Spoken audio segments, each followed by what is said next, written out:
PacificBeerChat.com.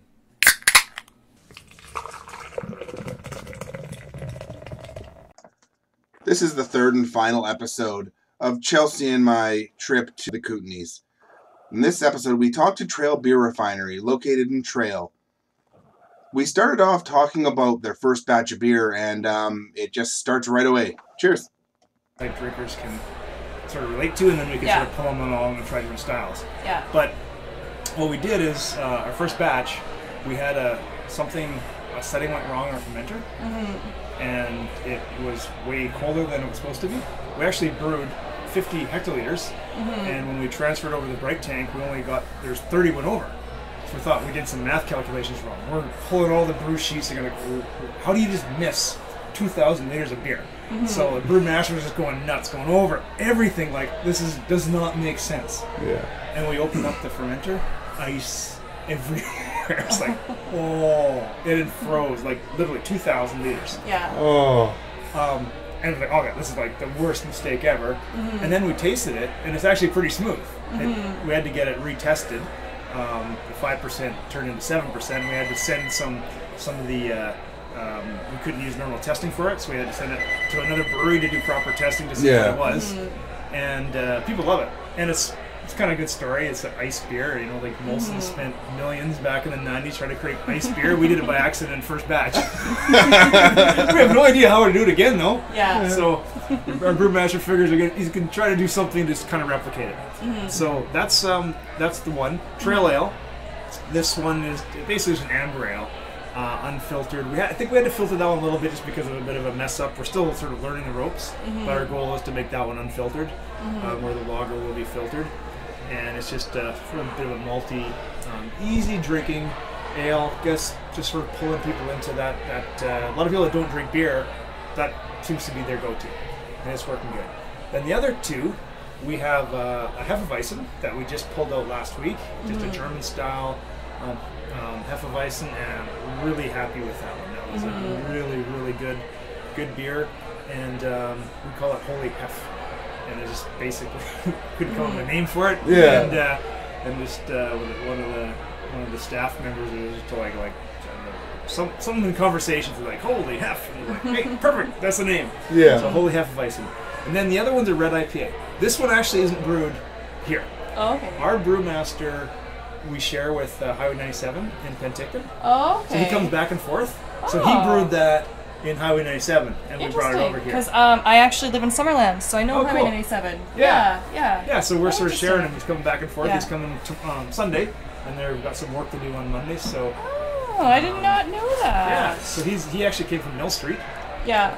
And he's a young kid. Andrew, awesome. Knows his stuff. And he's actually, my wife Sherry's learning how to brew. She took a course from Siebel Institute. Oh, yeah. And so she's sort of learning the ropes, and Andrew's, so they're brewing together. Nice. And so we're only open since March 25th, so we're still learning. It's a big learning curve. Yeah, for sure. Yeah. All right, yes, like you just said, you just opened on May 25th. So March 25th. Yep. I wrote that wrong. March 25th. So you're very new. Yes. I guess let's just start from the beginning. What got you into craft beer? And what's your position with the brewery? And okay, so what got me into craft beer? Really, I wanted to get a brewery started for 10 years. Sort of way before the craft scene even started, right? I always thought Trail Ale would be a great name for a beer. Yeah, for sure. And but the timing really wasn't right. I sort of did some business plans on it, and I'm an accountant, and I actually teach business at a college. And anyway, just sort of the back of my head, or my mind, I just wanted to get a brewery going. But then as the craft beer sort of took off, you know, just going to some of the Vancouver crafts, and the timing is now looking good. This could actually happen. And then about a year before we opened, I was in Kelowna and met a guy who owned a brewery there, and he was sort of a part-time marketing instructor at Okanagan College, and he sort of just gave me some of the tips and some contacts to start this whole process, and we said, you know, this actually might be doable.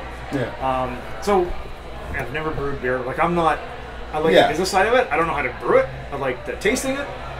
but I know how to put companies together. So when I came back from that trip with a bit of a business plan, I put together a team of all the different people that we'd need to put this together. But this used to be a Sears. We completely renovated this whole thing. In 1 year, we went from let's build a brewery to totally gutting this place, building like a full-on, like learning how to navigate all of the government bureaucracy, which is wow. Yeah, it's pretty difficult. Yeah. And if I could build a second brewery, I think I could write a book on it's amazing. And being an accountant, I don't know how people that aren't accountants can figure that stuff out. It's insane. But anyways, it's been an unbelievable process, and we wanted to build something. Our vision statement is to build a brewery that makes Trail proud. So everything we do was trying to make a special place for the citizens of Trail, someplace to come to. They can try craft beer. We have kids are allowed with their parents here, so it's just a big fun atmosphere. People are sitting together with people who they don't know, and we also have good food here too. We thought that was really important to make the atmosphere, and so it's more of a brew pub, right? Yeah, you probably when you think about compared to a lot of the, it's not just having some breadsticks and pepperoni. Exactly. Yeah. Oh yeah, we're way beyond that. Yeah. I heard you guys have a bocce court too. Mm-hmm. Nice. So Trail is very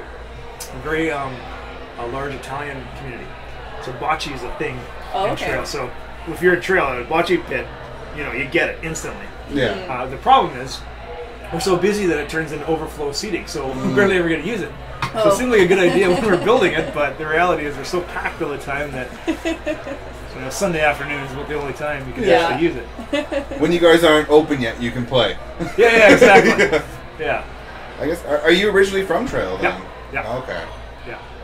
So that's obviously why you wanted to open up a brewery here then, And we have 13 partners in this thing. Okay. So it's way more than just me. Like, we got the dream team. Yeah. Right, I'm probably the weakest link in this whole thing. Yeah. I guess what do you know what size the brewery is? Yep, we have a 25 hectoliter brew house. That's a pretty good size. Yeah, we went big. Well, when I did my research in Vancouver, we toured I don't know how many breweries and try to glean some information. And every single one that we went to, we're like, we're expanding. We want to expand, but we don't have room. Yeah. That was like right across the board. So I said, you know what? I'm going to bypass that. I'm going to go, beyond their expansion. I want to start with their double expansion. Yeah. Right. So, and we had the room, so we went 25 hec, and if you see, we have two 100 hectoliter fermenters. Damn. So, because we figured that we want to be full production brewery. Yeah. And then we have a smaller 25 hec fermenter, so we'll probably get a couple of those. So, the big beers that are sort of more broad appeal, we'll try to do in production, and we'll have a lot of different experimental things and smaller ones. And we've had a few people from other breweries tour when we're building it, and I just remember the look on their face. They're the size of equipment. They give me the look that you guys are either like geniuses or the dumbest people I've ever seen. Yeah. I'm not too sure which one we are yet. We'll find out a couple of years from now. Yeah. Well, you never know until you try, right? Yeah, exactly. There had been sort of a U-Brew Trail Brewery back in the day, but there hasn't been a brewery here for quite a while. No.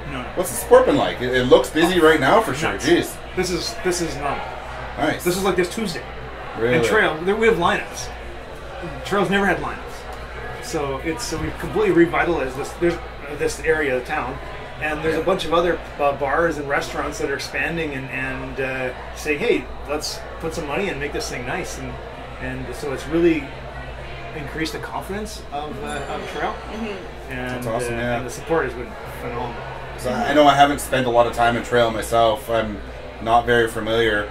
But I mean, I'm from Vancouver, so it's usually just you're kind of driving through on a holiday or something. And we've had people, that's a good compliment. They come in and they're like, you know what? You put this in Vancouver and it's still kind of cool.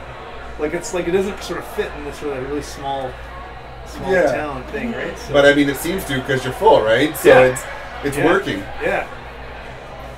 Well, with so many breweries that are in the province, you're talking about if you put your brewery into Vancouver. So, what do you think is Trail Refinery's special little niche?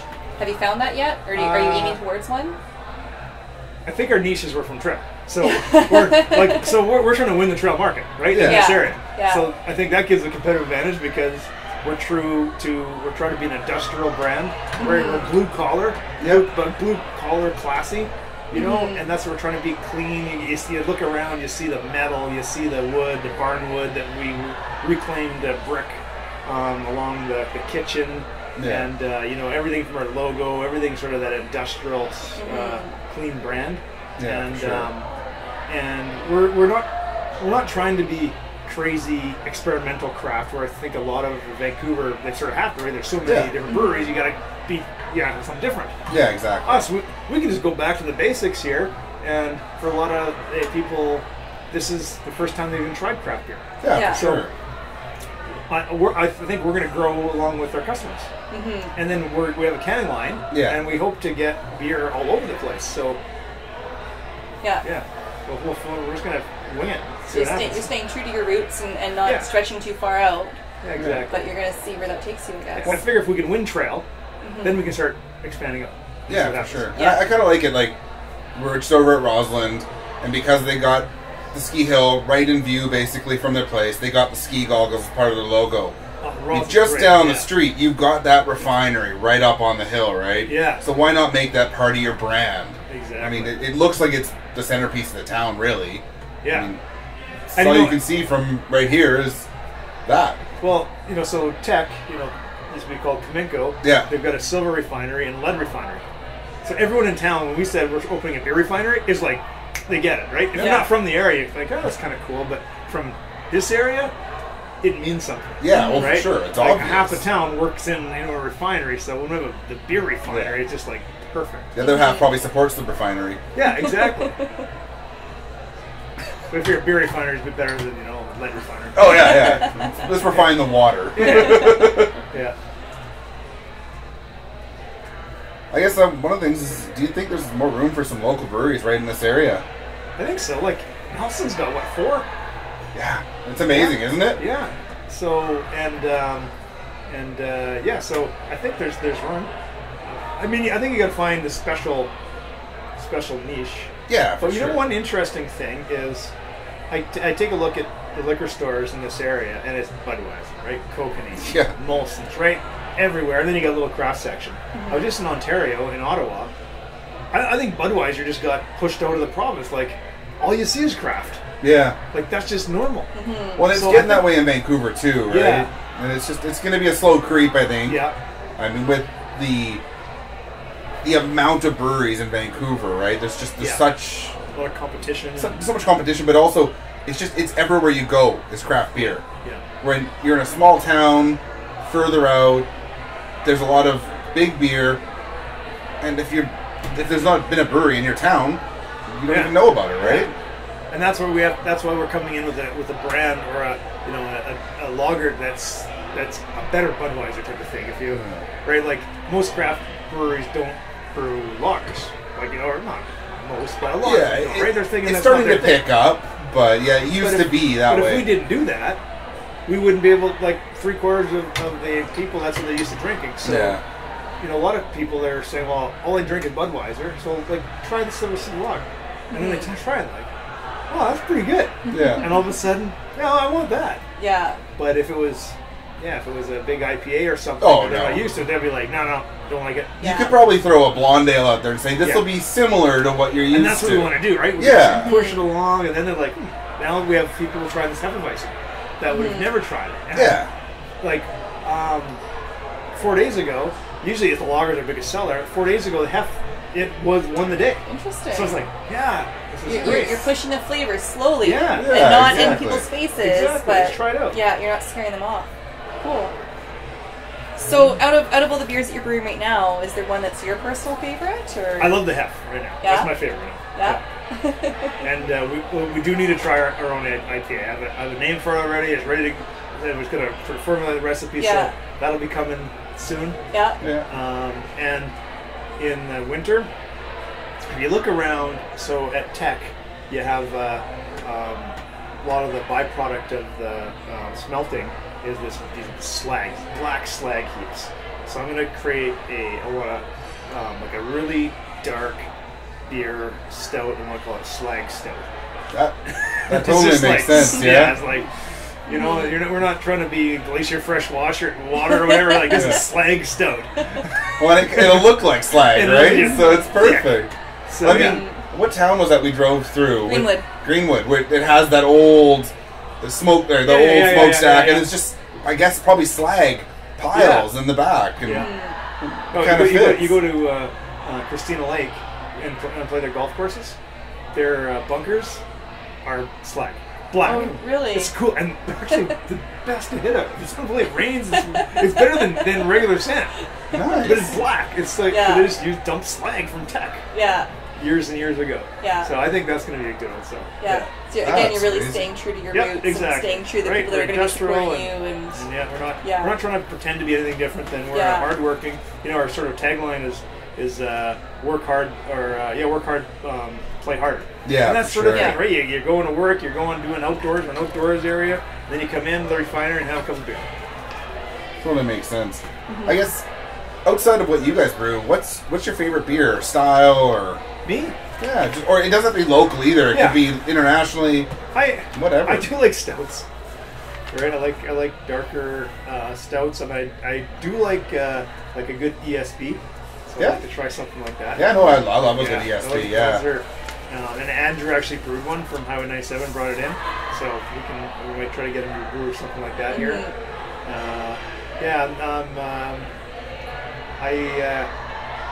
It was last summer I was in Quebec for a little bit, and I really got into a lot of the Belgian style beers over there. I love Belgian style beers. The Unibrew, the Fin de Mont, and Trois Cristal, and so we can try something like that one day. That'd be awesome. You have to work your clientele here into that though a little bit, hey? I guess. Oh yeah. We're gonna pull them along, right? Refine their tastes. Yeah. Oh, there you go. Nice. I'm from Vancouver. She's from the Okanagan. Cool. What is the beer scene here in the Kootenays like? Because we really don't know. I mean, I know the breweries. I've been to most of them, other than the couple that have popped up in the last year or so. But even though I stop in, I don't really know the scene. The scene, really, in Trail, the scene was Budweiser. Like, there was no scene. Yeah. Rosin really started to break that mold, right, and created something here, and those guys are awesome. Yeah. And I love their beer. I love their brewery. The guys are unreal. And Nelson's been here forever, but they've got their own sort of unique. Yeah, and they don't have a tasting room, so it kind of changes it. Yeah. Even though it's local, you don't have that connection you would with your local tasting room. Yeah, and the Nelson and Trail are quite different. We're an hour apart, but it's quite different environment, and so it's very weird, like just sort of breaking ground with this. Things are really you're working on the people that weren't ready for craft, maybe. For sure. And if you take a look around, you got people drinking wine in there. That's all right. They're still slowly working in, right? Let's just try it. The Vancouver scene is very condensed. Yes. The Penticton or Kelowna scene, very condensed. The Kootenay scene spread out over a massive area with some really cool breweries, and it's neat that it's got its own identity, even though it's so spread out. Because most places, the identity is really condensed to, like Vancouver, even neighborhoods have different identities for their breweries, right? Yeah. So it's amazing that there seems to be an identity out here. Yeah, and we're sort of creating it, right? And that's why I think you got to be authentic to who you are, your community, and not try to be something. Just be real. Yeah, for sure.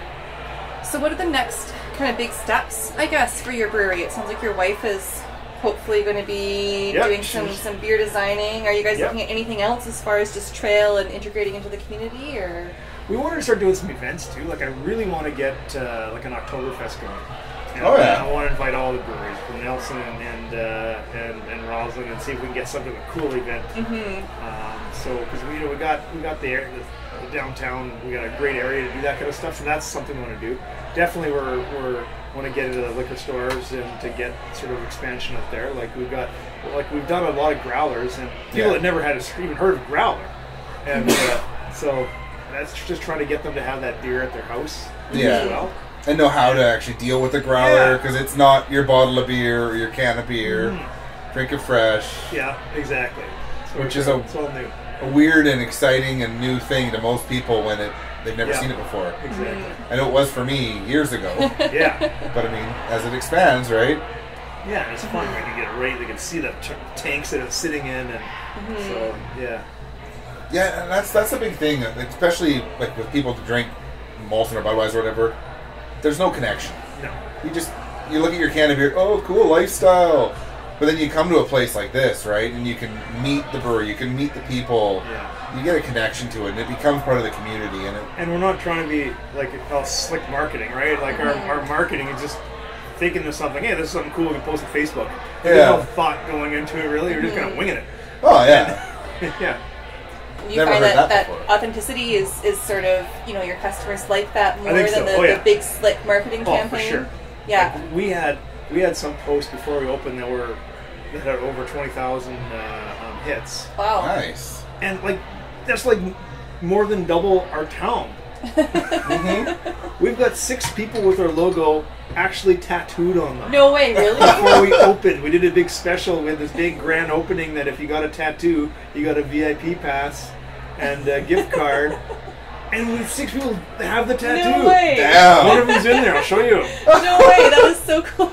And so they love the logo. It's Yeah. like it's got trail. We got the bridges. We got the mountains here. We got the river. So it's yeah. And the colors are really close to the Trail Smoke Eaters, Yeah. which is iconic. Okay, Oh, Hockey yeah. team, right? They're the world champions in 1939 and 1961, and so it's sort of got that same feel. Yeah, so again, you're like kind of bringing in more of that local culture, right? Yeah. Oh, I didn't even know that. Although I don't know much about Trail back then. Yeah. I don't know much about the Kootenai back then. It's Well, kind that's of pre super my cool. time.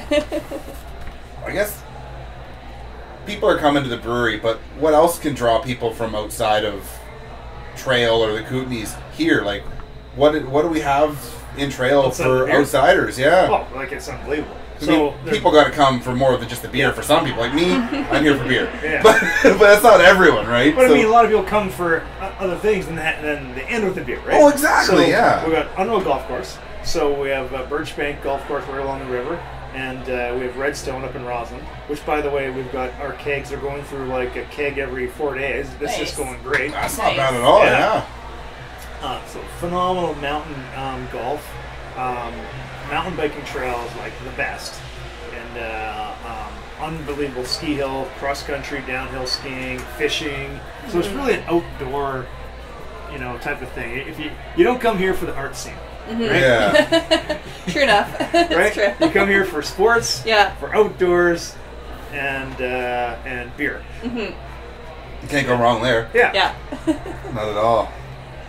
I guess, do you have any exciting projects or events on the horizon other than your possible Oktoberfest? Like, You know what? Right now we're just trying to keep our head up above water because we thought we with Facebook etc. before we opened, we thought we sort of nailed it, but it's just every day it's just like boom. So Yeah. just trying, like, we want to get open for lunch. We don't, so we can't even. We're open at 3:00 because we just don't have this like the full staff. We want to make sure people are have a great experience when they come in here. So there's all these little just operational things that we need to nail down. Yeah, for and sure. then and we're just starting to get our kegs in some other bars and restaurants, and so that's just another thing we need to sort of expand upon and just keep on growing. for sure. I guess, let's touch on that. What are your hours then? Right now 3 till 9. We close at 9:00. Is that 7 days a week? Or? Or so 3 till 9 Tuesday till Saturday. Okay. Sundays 12 till 5, and right now Monday's closed.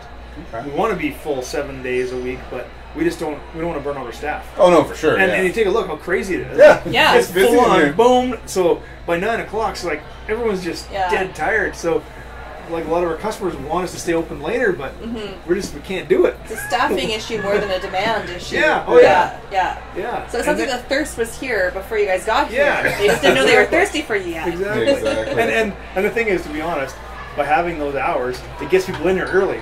So True enough. they know That they're is gonna- true. So they're coming down for dinner at 4:30 or 5, so they get a seat. Yeah. And then so instead of coming at 7, so I think it just shifts everybody's. That's for and sure. our staff's happy because a lot of them came from bars that they're there till 1 in the morning, and they're Yeah. like, it's 9:00 and we're done. Yeah. Now they can go get rowdy somewhere else if Yeah. they want to, right? And you know what? It helps when we first opened. I think it still is. A couple of the bars busier than they ever have been. Yeah. Because people come down with a lineup, or we close at 9 and they go. So we're helping the community out too. Yeah. So we're happy to do that. That's awesome. I mean, I remember I was in the Sunshine Coast, and between Persephone Brewing and the new Gibson's Tap Works, I forget which one it was, but one of them closed earlier. So they would actually tell people that they could go to the other one if they wanted to continue drinking. Yeah. So they were working to help each other out. And it's weird. You think that it'd be big competitors, but it actually helps.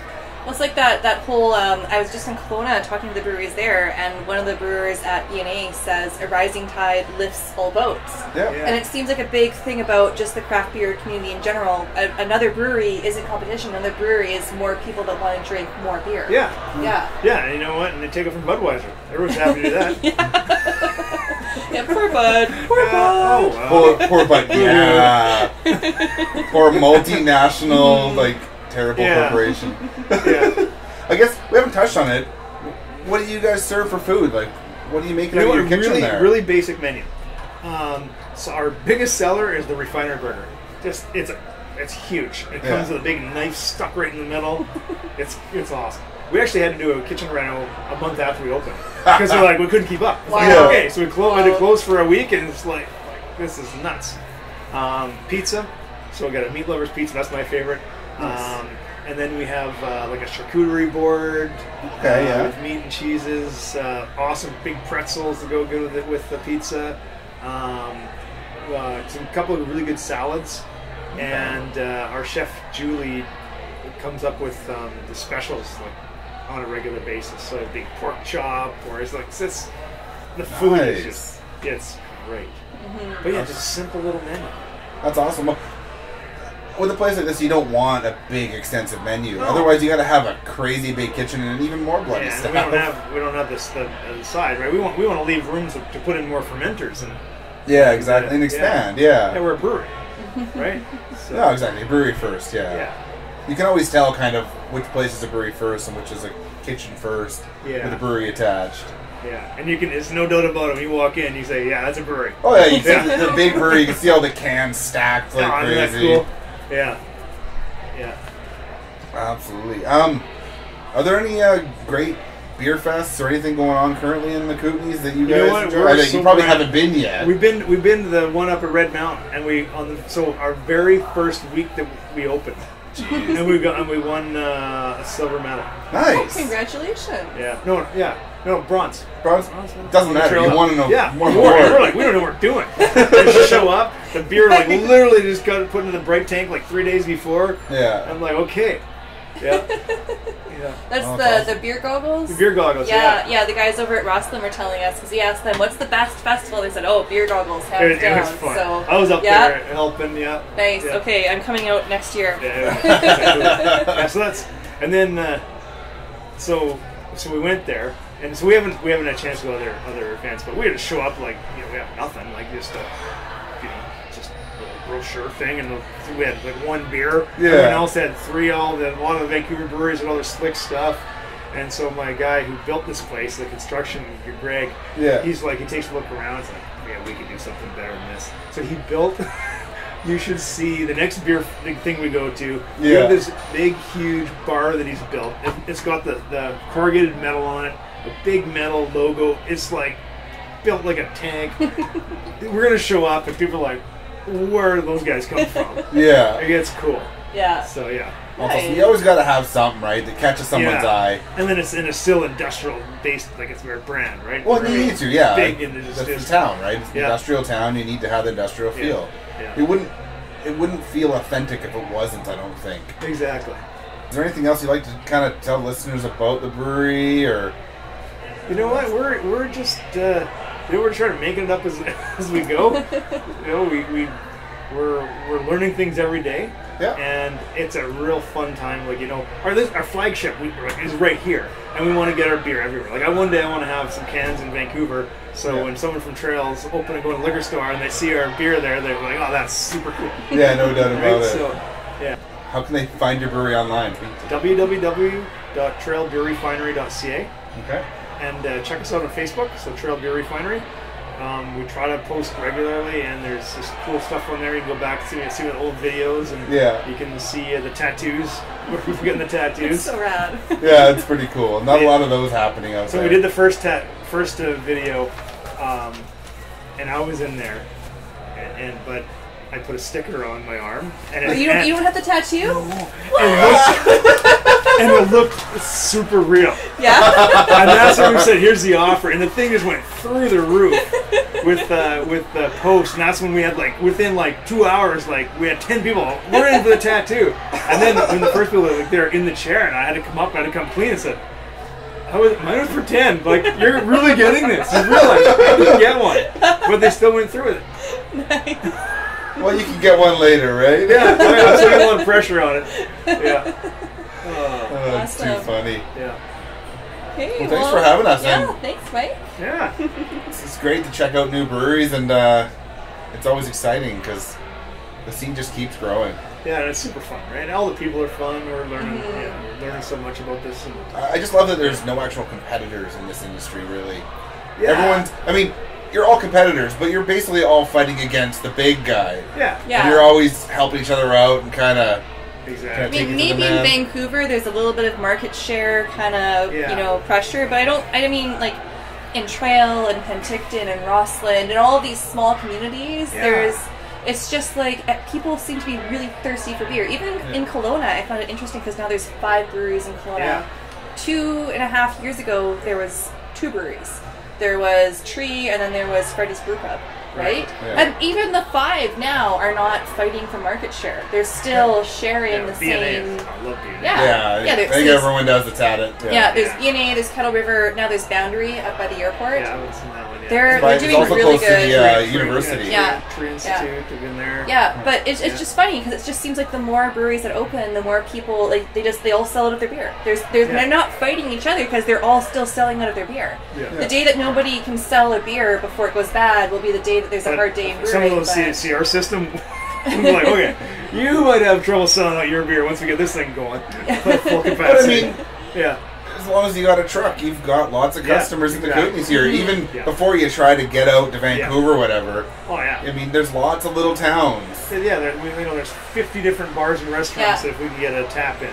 Well, actually, if you guys have a canning line in, too, because there's that outdoor lifestyle, if I'm going to go camping, I want to bring cans with me. So, just put all of your excess beer into cans and... Oh, yeah. I mean, bottles break.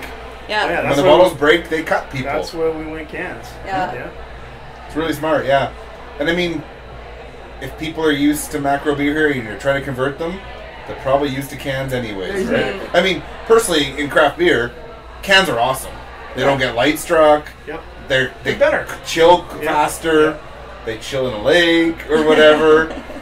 But they don't break. Mm-hmm. And it's cheaper to get into the can business. And, I mean, the caps on bottles leak oxygen and your beer will go bad faster. Yeah. So it's a great move, and that's why there's mobile canning lines all over the place these days. Yeah. Because if you can't afford a full canning line, at least you can afford that. Yeah, exactly. So and that's the nice thing, right? If you can get into 50 different places, and the sky's the limit, right? For sure, yeah. But we're just trying to have fun and learn it. That's all you can do? Yeah, at night, just have a beer and relax. Yeah, it's great. Perfect. Well, thank you very much. Thanks for coming in. Oh, our pleasure. Cheers. Yeah, well, thanks for coming by. That was great. Yeah, actually, that Hefeweizen is delicious. I can see that why that's your favorite right now. That is an awesome because you know what? That's probably our craftiest craft, right? The other ones we're trying to keeping a little bit lighter. Exactly. I can see that. Yeah, no, that Hef was great. I really like that. Yeah. We hope you've enjoyed this episode, and we hope that you've checked out the rest of our episodes from the Kootenays. Please come back and listen to our future episodes. Thanks. We hope you've enjoyed this episode. You can find us on Twitter and Instagram at Pacific Beer Chat or at pacificbeerchat.com. If you've enjoyed the episode, you can give us a review on iTunes. It'll help us get some more recognition. You can also find us on Google Play Music, Stitcher, and YouTube. If you'd like to, you can also give us some feedback at pacificbeerchat.com. Cheers.